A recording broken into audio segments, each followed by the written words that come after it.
ចាជាដំបូងនេះខ្ញុំសូមជម្រាបសួរលោកគ្រូនាងខ្ញុំឈ្មោះផាត់ដាវីជាសិស្សថ្នាក់ A ថ្ងៃនេះនាងខ្ញុំមកសង្ខេបមេរៀនembed formative assessment ឬក៏ការវិតម្លៃក្នុងម៉ោងសិក្សាចាអញ្ចឹងដូចដែលហៅតែការវិតម្លៃក្នុងម៉ោងសិក្សាសម្រាប់ការវិតម្លៃក្នុងម៉ោងសិក្សាគឺមានរចនាសម្ព័ន្ធមានន័យថាមានទម្រង់ឬគំនិតវិធីដែលបានកំណត់ប៉ុន្តែវាមិនចៃដន្យទេឧទាហរណ៍ថាគ្រូដែលមានប្រសិទ្ធភាពរៀនសង្កេតសិស្សដែលសំខាន់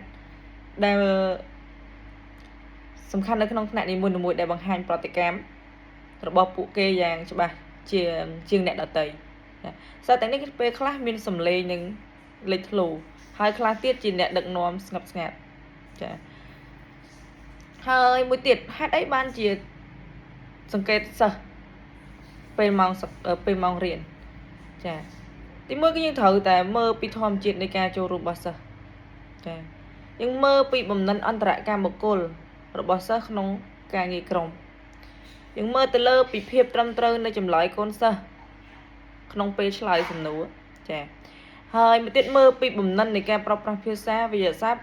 ដែលសិស្សប្រើក្នុងការបញ្ចេញគំនិតហើយការសង្កេតទាំងនេះត្រូវបានធ្វើឡើងដើម្បីវាយតម្លៃកត្តាដូចជាលក្ខណៈនៃការចូលរួមរបស់សិស្សក្នុងការពិភាក្សាក្នុងថ្នាក់ជំនាញអន្តរ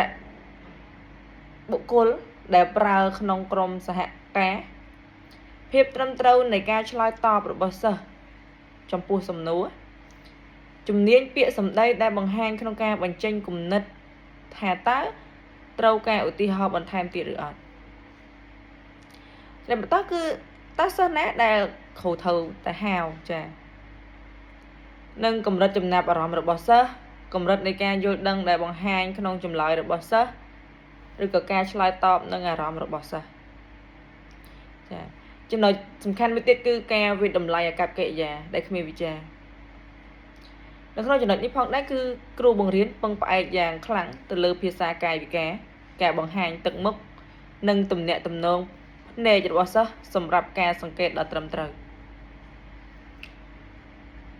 ចំណុចបន្ទាប់ទៀតគឺការបង្ហាញតាមទឹកមុខមុខគឺជាប្រភពដ៏សំខាន់បំផុតនៃព័ត៌មានដែលមិន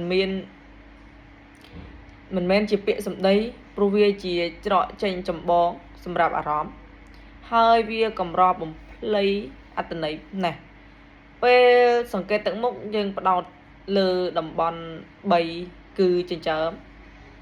ចាទៅលើចិញ្ចើមទៅលើថ្ងាសភ្នែកតំបក់ភ្នែកនិងច្រមុះនិងមុខខាងក្រោមផ្នែកខាងក្រោមជាពិសេសមាត់និងទំនាក់ទំនងសុភមង្គលនិងកំសាន្តស្នាមញញឹមចងចិញ្ចើមបបោមាត់រមូលចង្ការលើកឡើងមាត់ក្តាប់និងការបញ្ចេញទឹកមុខផ្សេងទៀតក៏មានភាពច្បាស់លាស់ផងដែរនៅក្នុងអ្វីដែលពួកគេតាក់ទងគ្នាចាចំណុចបន្ទាត់គឺតើគ្រូត្រូវធ្វើដូចនេះដើម្បីសួរសំណួរផ្ទាល់មាត់ឲ្យសិស្សមានប្រសិទ្ធភាពចាសួរសំណួរទៅមានប្រសិទ្ធភាពទាំងអស់គឺមាន9សំណួរចាសំណួរទី1សួរសំណួរឲ្យច្បាស់ចំនិងងាយយល់ក្នុងការឆ្លើយ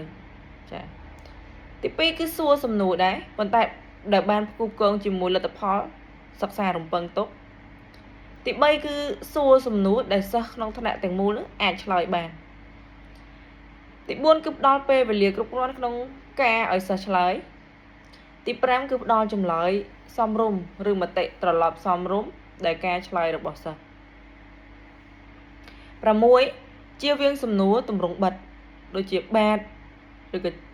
ចាស់ឬក៏ទេនឹងចា7គឺប្រើសំណួរបដិញ្ញបន្តពីចម្លើយរបស់សិស្ស8ជៀសវាងសួរសំណួរដែលសិស្សដឹងចម្លើយមុនចាឬក៏ដឹងចម្លើយហើយអីចា9សួរសំណួរតាមលំដាប់លំដោយសមរម្យចាចំណុចបន្ទាប់មួយទៀតគឺការផ្ដល់មតិដែលកែលម្អដោយប្រកបដោយប្រសិទ្ធភាពក្នុងប្រភេទនៃការកែលម្អមានប្រសិទ្ធភាពនឹងគឺមាន2ទី1គឺពិនិត្យមើលការពិនិត្យមើលទី2គឺការបរិយាយលម្អិតនិងចំណុចសំខាន់ chươngក្រោយមួយទៀតគឺការកំណត់ពីធម្មជាតិនៃការផ្ដល់មតិកែលម្អក្នុងការកំណត់ពីធម្មជាតិនៃការផ្ដល់មតិកែលម្អហ្នឹងក៏មាន5ចំណុចដែរចាទី1គឺពាក់ព័ន្ធជាមួយនឹងចំនួនទី2គឺពេលវេលាទី3របៀបផ្ដល់មតិកែលម្អ